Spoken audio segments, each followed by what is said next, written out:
शिक्षा शिक्षा को मैं देख रहा हूँ कि मैंने जहाँ-जहाँ कहीं भी क्लासेस ली हैं या बच्चों को गाइड किया है या पढ़ाया है, तो मुझे हर ज़िले और हर स्टेट में शिक्षा के प्रति लोगों को मैंने बहुत ही ज़्यादा जागरूक देखा है।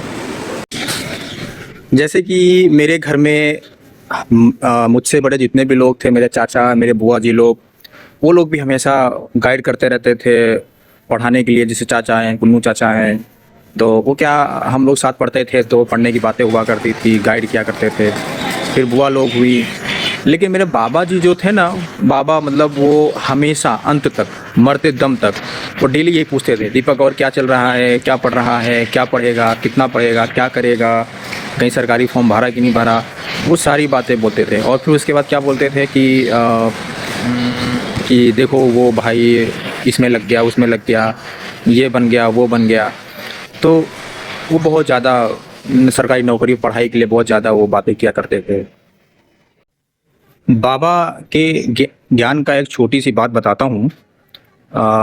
जब हम लोग क्लास 5th या 6th में इंग्लिश पढ़ना सीख रहे होते हैं, तो उस टाइम पे क्या था कि महात्मा गांधी जी का एक चैप्टर था जिनके बारे में लिखा होता है कि ही वॉज बॉर्न ऑन 2 अक्टूबर। तो 2 अक्टूबर जो लिखा था वो 2 एंड डी, मैं सब कुछ तो पढ़ ले रहा था लेकिन सेकंड को 2 पढ़ रहा था, मतलब जो 2 डिजिट लिखा था उसको 2 और एंड डी, टुंड पढ़ रहा, कहीं कुछ पढ़ रहा, लेकिन वो मुझे सेट नहीं हो रहा है कि शायद मैं गलत पढ़ रहा हूँ। बाबा जी बाहर सुबह के टाइम पे सो रहे थे तखत पे, मैंने उनको जगाया, शायद वो जाग ही रहे होंगे। मैंने पूछा उनसे तो उन्होंने बताया कि ये सेकंड इसको पढ़ते हैं। जिस पेरेंट्स के पास जैसी व्यवस्था होती है वो बच्चों को वैसा ज्ञान देने की कोशिश करता है, लेकिन उन अभिभावकों का एक ही गोल होता है, एक ही लक्ष्य होता है कि मेरा बच्चा कहीं अच्छी जगह नौकरी करे, हमसे बेहतर वो करे। और जैसे कि मैं यूपी की बात करूं तो वहाँ गवर्नमेंट जॉब ज़्यादा लोग प्रेफर करते हैं, और कि बस ये लड़का कहूँ लाग ही जाए। और हम लोग भी जब तैयारी करते थे तो लोगों के मुंह से मजाक मजाक में सुनते थे कि तुमने लाख पाप किए हों, लेकिन अगर तुमने सरकारी नौकरी पा ली तो सारे पाप तुम्हारे फेल। तुमने पढ़ाई नहीं करी, तुमने मक्कारी की, तुमने लड़की घुमाई, तुमने और भी जो सब रंगबाजी की इधर उधर की, सारे के सारे माफ़ हो जाएंगे। सभी लोग पढ़ाई करते हैं, सभी लोग तैयारी करते हैं, लेकिन मैंने एक चीज़ और देखी है कि ये प्रकृति है, ये आपका किस्मत है, आपकी किस्मत है, या कुछ भी कहो, बहुत सारी ऐसी चीज़ें होती हैं जो हमें नहीं मिलती हैं। कई लोगों को मैंने देखा है कि एक हमारे मित्र हैं, वो अच्छी जगह सेट हो गए हैं जबकि किसी को कोई होप नहीं थी। एक हमारा स्टूडेंट है जो कि थोड़ा पढ़ने में थोड़ा शैतान था, वो शरारती बच्चे जैसा उसका था माहौल। तो बहुत सारे ऐसे देखे मैंने। और वहीं पे अभी भी बहुत सारे दोस्त हैं जो गवर्नमेंट जॉब के लिए प्रिपेयर कर रहे हैं, और बस कुछ चीज़ें हैं जहाँ से मिसिंग हो रही है और उनका सिलेक्शन नहीं हो पा रहा है। तो कभी कभी क्या होता है कि प्रकृति, हमारी किस्मत, या कह दें कि हमारी ईश्वर जो हमें देना चाहता है वो दे देता है और कभी कभी नहीं देता है। तो हम इंसान सिर्फ अपना कर्म, अपनी मेहनत यही कर सकते हैं। देना न देना, मिलना न मिलना, फिर वो किस्मत पे भी डिपेंड करता है। और ज़्यादा मोटिवेशन के लिए मैं बोल भी सकता हूँ कि मिल जाएगा, मिल जाएगा, ये नहीं तो ये मिल जाएगा। मिल जाएगा, ऐसा नहीं मिल जाएगा, मिलेगा, सब मिलेगा। हाँ, हम अगर 10 की होप के हिसाब से मेहनत कर रहे हैं तो 10 नहीं तो 7 तो मिल ही जाएगा।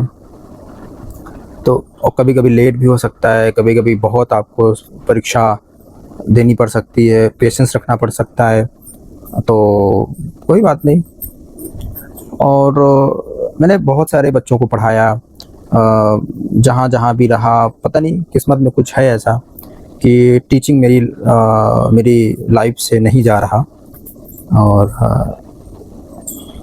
उनमें बहुत सारे गार्जियन भी बहुत अच्छे मिले, बहुत सारे स्टूडेंट बहुत अच्छे मिले। बच्चे तो वैसे भी शरारती होते हैं, लेकिन सारी शरारतें माफ़ हो जाती हैं जब आज वो कहीं न कहीं किसी न किसी पद पे हैं, लेवल पे हैं और अच्छा खासा वो नाम बना रहे हैं, अच्छी खासी मेहनत करके वो आज इस मुकाम पे पहुँचे हैं।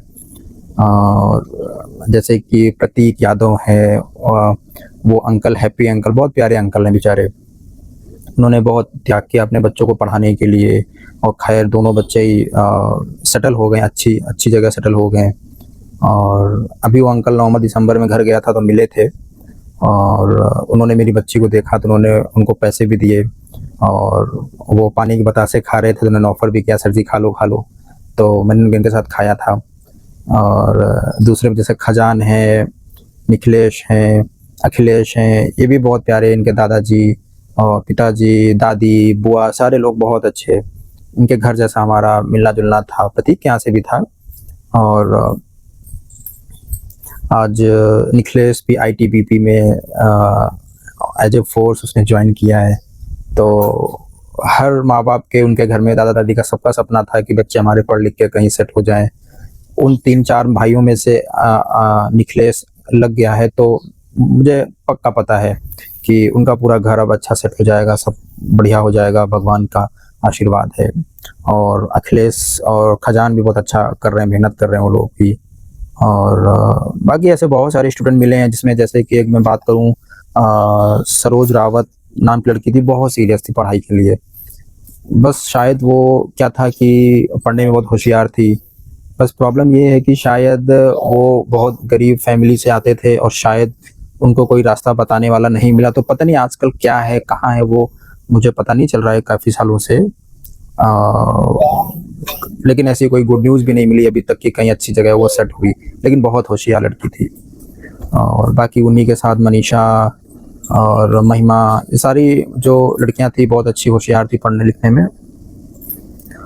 और बाकी बस यही कहना था मुझे कि भाई शिक्षा में मैं काफ़ी लोगों को जागरूक अभी देख रहा हूँ, गांव में भी देखता था। बाकी कुछ होते गार्जियन जो नहीं होते हैं। एक फ़नी चीज़ बताने जा रहा हूँ कि जैसे कि जो नहीं होते हैं उनकी मम्मी लोगों से कहो कि चाची ये लड़का का करी, तो चाची होरी जवाब यो रहता है कि ये बच्चा का करी, खूब डांटी तो वाटी तो है, मर तो हन, नहीं पढ़त तो का करी। और को के ने घोर इतना पिया दे मास्टर साहब, अब तो वही का कर ले आओ। और मान लो ऐसे कहूँ चाचा जी से बात करो कि चाचा ये लड़का कैसे कमाई धमाई का करे, कुछ तो नहीं पढ़ा लिखत।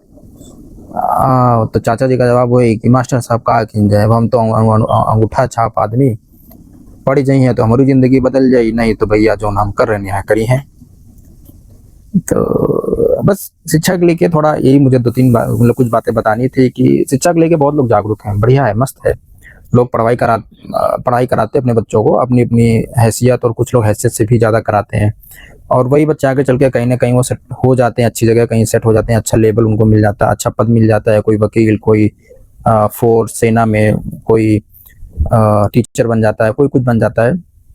तो वहाँ से उनकी मेहनत, उनका सफल, उनके परिवार का जो त्याग होता है सब वो सफल हो जाता है। और कभी कभी सफलता और असफलता तो देखो लगी रहती है, सब्र और इंतज़ार ये सब तो करना ही करना पड़ता है। प्रकृति हमें बहुत कुछ दे देती है, कभी कभी बहुत मेहनत उसके पीछे लगाती है और नहीं देती फिर भी, तो उसके लिए तो कुछ नहीं कहा जा सकता है। बाकी आप लोगों को कुछ कहना हो तो बताना। Thank you so much.